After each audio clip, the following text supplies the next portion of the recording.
One of the most important financial decisions you'll ever take is getting a mortgage. It's one of the biggest financial commitments most people make, alongside private school fees for their children if they're lucky enough to be able to afford them. So, what is a mortgage? That's what we'll cover in this video. And what do some of the key bits of jargon plastered all over the newspapers actually mean?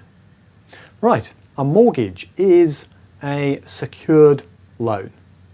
That makes it different from a loan that you might take out, for example, unsecured to buy a car, or just simply by racking up credit card debt or using a store card. Those are unsecured. All right, now the difference is very simple. A secured loan, a mortgage, here's the deal. You go to a bank, say I want to borrow £100,000 for argument's sake. The bank says, that's fine, Tim, but we want the loan secured on an asset, that asset being the house you plan to buy. The deal is simple, and it's a two-sided deal. In return for that security, the bank will offer you a low interest rate, much lower than on, say, a car loan or a credit card or a store card loan. Right? You can pick up mortgage rates for around 4%, 5% at the moment, depending on the period you go for, whereas unsecured store card loans could cost you up to 30. All right? So that's the upside. The interest rate is low, but that's because the loan is secured, and that means if you fail to repay it or keep up with repayments, the bank reserves the right to seize your property and sell it and use the proceeds to repay the loan. Right? So a mortgage has one benefit up front. The interest rate tends to be a lot lower than you can get on other loans, and that's because the bank has a lot of security in the form of your property. All right, now property prices can go down as well as up, all right, which is why banks don't always lend, or certainly not anymore, the full value of the property to somebody who wants a mortgage. Okay? The heady days, the ridiculous days before the financial crisis are now long gone. So that brings me on to my first piece of jargon related to mortgages, loan to value, LTV. Now if you see that, what does that mean? And what practical consequence does it have for you trying to get a mortgage? Well, here's how it works. People who've seen my videos before will know that graphics are a particular forte of mine. So there's a house, all right, and let's say that the value of the house on the open market is £100,000. All right, and you plan to put down a £30,000 deposit. Lucky you. And that means you need a £70,000 loan or mortgage. All right. Now, how do I know you've put down a £30,000 deposit? Well, maybe you can't afford a £30,000 deposit. The deposit is down to what you can manage to scrimp and save together, okay, persuade parents or friends to give you, whatever it happens to be. So you've got a deposit from somewhere, all right, and the rest is the mortgage. So a combination of what's called equity, that's your bit, and a loan from the bank secured on the property makes up the funding for the £100,000 property. All right. Now, here the LTV, as you'll sometimes see it quoted in the press, a bit of jargon there, the loan to value ratio is simply that compared to that as a percentage.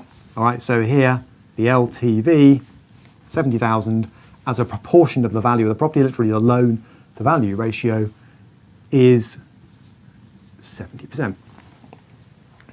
All right. And in simple terms, basically, the higher that is, the harder it is to get the loan. All right. Now, back in the ridiculous days, pre-financial crisis, there were banks around that would say, no problem, you could have LTVs of more than 100%, 125%. You could actually borrow more than the value of the property from a bank. And they'd even give you hints and tips as to what to do with the extra. Right. So on a £100,000 property, this may sound a little mad, but it was happening. You could borrow £125,000. And I'm not kidding. There were banks' websites saying things like, well, book yourself a holiday, buy a car with the extra. Now that is madness and got a lot of people into big trouble, which is why LTVs tend to be a lot lower now, okay? Because of something called negative equity, which is the third bit of jargon I'll cover just now. But here's my takeaway. Okay, the higher the loan to value ratio, naturally, the higher the interest rate and the harder the mortgage will be to come across. So if you can, scrimp together as much of a deposit as you can get hold of, bring down the loan to value ratio, you'll tend to find that better deals then become available. Why are we no longer seeing loans in excess of 100% of the value of the property? Well, unfortunately, if you allow someone to borrow a huge amount of money and the value of the property then drops. So imagine, for example, if I take out the deposit altogether, all right, and I make the loan 100%, all right, so imagine that the whole thing, still following my scribblings here, is funded by a mortgage. The danger is this: if the value of the property then drops, which it could do, to 90,000, you are now in something called negative equity. It's the danger of taking out loans that are a high proportion of the value of the property. Negative equity means the property is not enough to pay back the loan. 90,000, if you sold the property tomorrow, won't pay back a loan of £100,000. That's a problem. Okay, it can leave you unable to move, for example. So that's a trap that quite a few people, unfortunately, knowingly or otherwise, probably unknowingly, fell into as property prices started to come off, okay, once we hit the financial crisis in 2007. And that's why, unfortunately, banks are now being very, very conservative. Unfortunately, because it makes it harder for a lot of people to get onto the property ladder at all. Okay, so that's a negative equity, what the Americans call being underwater. Okay.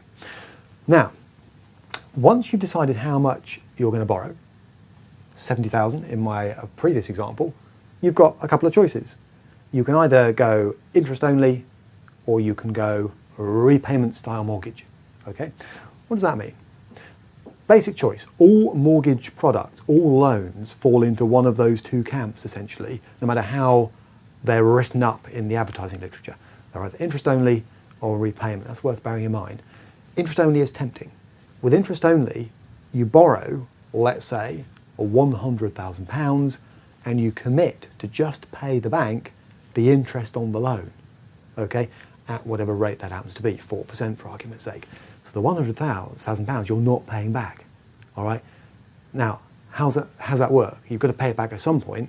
The idea is you just write a check, if you like, you pay the bank the interest every month on the loan, and then you set up another vehicle that will eventually pay off the capital, because you've got to still pay off the £100,000 as well as the interest, all right? And that could be some sort of equity-based product, all right? They used to be known as endowment mortgages.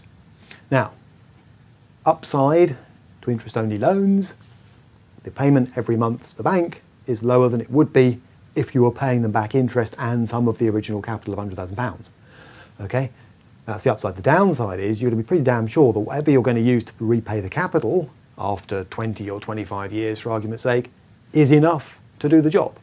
And the problem a lot of people found, or have found in the past, is they set up these kind of little investment funds on the side, saying, well, after 20 years, this will have grown FTSE 100 fund to £100,000 or more, so I'll be able to clear my mortgage and have a party.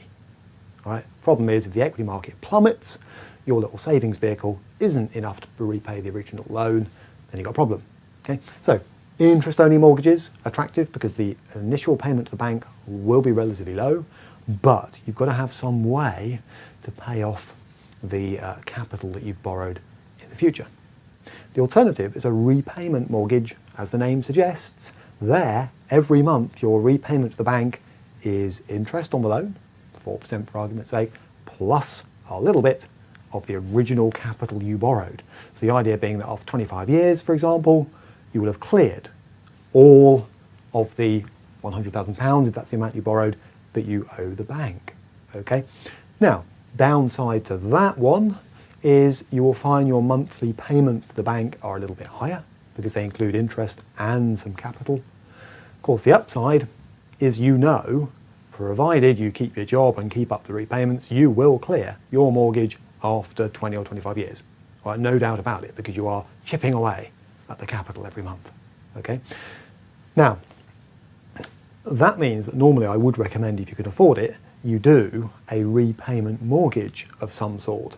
But watch out, okay? There are a couple of traps. which I want to finish this video on. This is a beginner's introductory guide. There are a few traps to watch out for with mortgages. So, decision tree so far is, how much do I want to borrow? How much do I need to borrow? How much of a deposit have I got versus the amount required to buy the property I'm after? Okay, that will affect the deal you can get from a bank.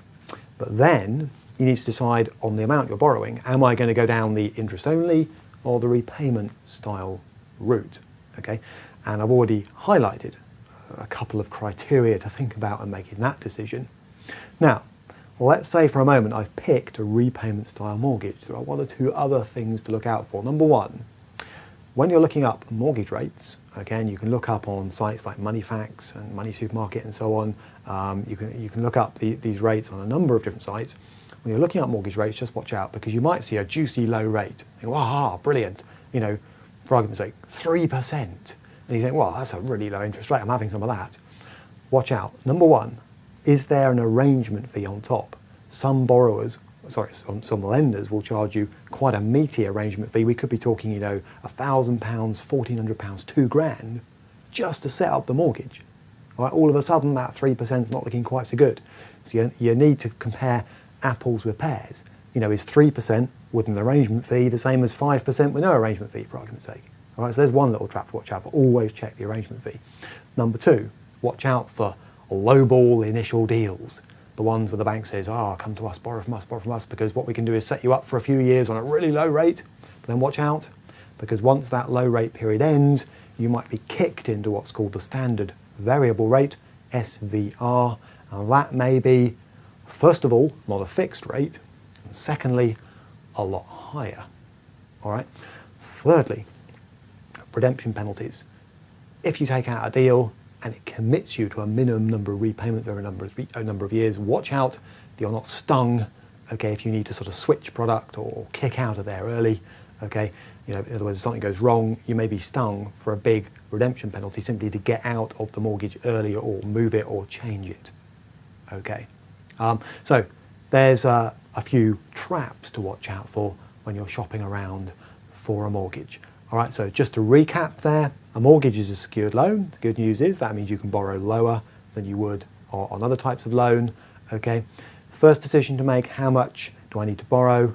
The less you need to borrow, the better the deal you'll get, okay? Third thing, just to bear in mind, is that you've got to make a decision between interest only and repayment, okay? And you've also got to make a decision between paying a fixed rate and paying a variable rate of interest. Lots of things to think about here. Fixed rates, certainty. Variable rates, well, the opportunity maybe for your mortgage payments to go down if interest rates fall as well as up if they rise. Okay, so yeah, another decision to make there. And do watch out for the little stings in the tail, including arrangement fees, low initial rates to grab you in, and redemption penalties. To download this free video to your favourite mobile device, find us on iTunes by searching for MoneyWeek. And the entire video archive is also available free. Just visit moneyweek.com.